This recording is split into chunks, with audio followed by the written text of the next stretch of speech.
So Linda, bless her sweetheart, called and said, we haven't seen you.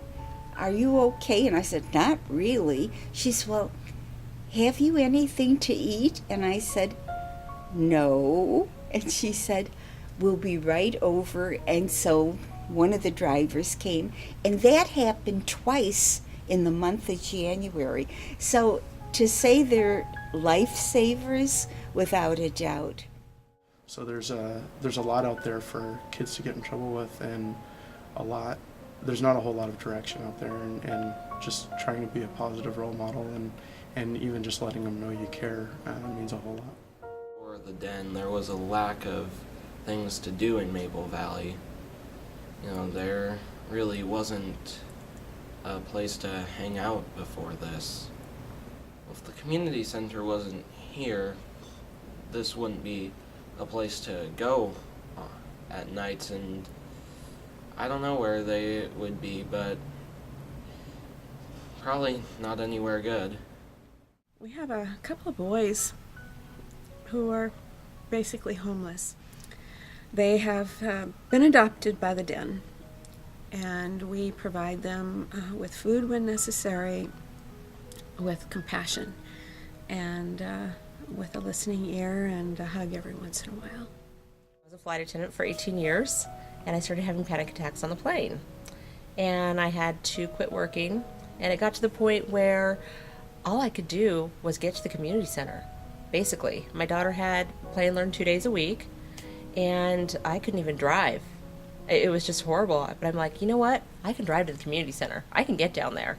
And if I hadn't had my friends I've met here and Brandy and Cindy to reach out to, who will listen to me when I'm having these issues, and who say to me, if I say, oh, I can't participate in that, I've got these anxieties, and they say, you know what? We'll drive you. I'm like, oh, okay. So it's a blessing. It really is. And I'm sure there's other people that have outlived their money and find themselves in the same position as I'm in. Recently, I was gifted a scholarship for the lunches on Monday, Wednesday, and Friday, which works so well with my budget. They always come up and they hug you and they know your name, and it has provided a soft landing for me here in Maple Valley. We have some families that come here 4 times a week.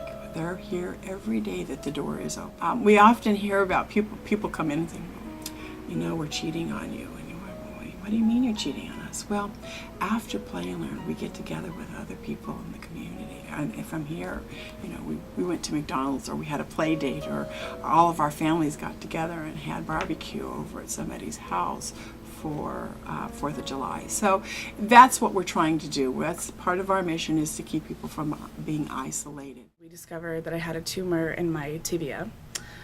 It was very large and very invasive and very aggressive, and so I had to stop coming for a long time when I had that removed. I was in my bed for between 3 and 4 months.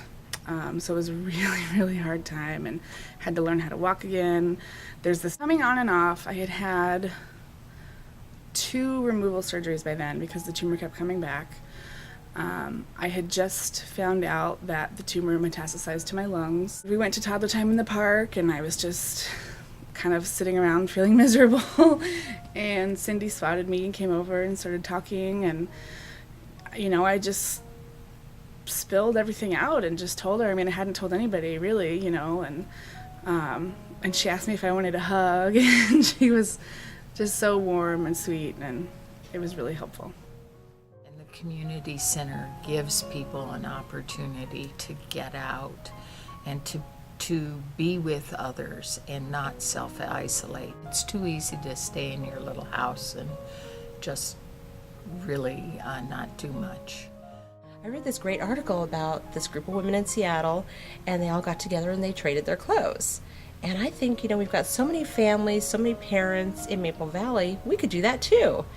And Cindy's like, great, run with it. But we've also had a lot of families who really need clothes. They've walked over to the community center. They don't have cars, some of these people. And I had someone last year say, who put this on? This is wonderful. This is, a heaven sent. Because she didn't have much for her kids. And she came over and she gave me a hug, and it was just wonderful. The community center connects people. It connects people to people. It connects people to the center. And it connects people to professional resources in the community. She had been moving around from place to place. She'd lived in Tacoma in her car and on Whidbey Island, and the last month her and her daughter had been everywhere, just moving from place to place, very short periods of time. And she's trying to go to school, and she's living on next to nothing, and just very, very distraught. Gave her some more resources and helped her with some connections at the Green River Community College. He missed, last year I believe it was 56 or so days of school. I can't remember what it was. And once I started mentoring him, he didn't miss any the rest of the year. He was going to have to repeat the 6th grade, and that didn't happen. And he was also going to have to go to summer school, and he was able to have a summer to himself. Who might be in trouble or are going down the wrong path can turn around and can become wonderful members of society without causing any more problems. And he would come in at the beginning of the program and, Diego, did you read this week? Well, no, I didn't read. Well, how come you didn't read? What about if you read to somebody? Why don't you read to your mom? Well, my mom works. Well, what about reading to your dad? Well, my dad works. And, well, do you have a dog? And he said, yeah, I have a dog. I said, well, why don't you read to your dog? I bet your dog would really like it. I said, we had a dog come visit us at the community center, and all the kids got a chance to read it that day to the dog, and the dog loved it. So by the end of the summer program, he's running across the parking lot to BB&J, yelling, Brandy, Miss Cindy, I read. It's proven through studies that if we give that opportunity to kids throughout the summer, if kids are reading and writing and involved in dramatic play and being creative and art, that they're more likely to do better when they go back to school. Every single day you hear a story. Somebody walks in and they're making some sort of connection. And so I think that we are truly a treasure in the community. Here, people say, I wish I'd have known about this when my daughter was younger, and I would have been here. So know that you're making a difference when they come back and they tell you, thank you for helping me with my child. Maple Valley is very blessed to have a community center and have programs that are available.